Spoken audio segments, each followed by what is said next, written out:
मात्र ॲपवर कुटुंब नोंदणी करण्यासाठी ॲप ओपन करा, मराठी भाषा निवडा, रजिस्टर मोबाईल नंबर टाका, पासवर्ड टाका, खात्यात लॉग इन करा.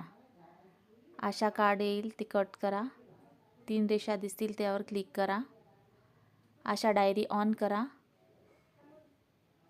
कौटुंबिक तपशील यावर क्लिक करा. नोंदणी फॉर्मवर क्लिक करा.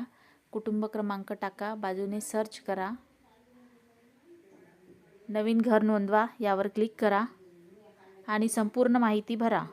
कुटुंब प्रमुखाची संपूर्ण माहिती भरून झाल्यानंतर जतन करा.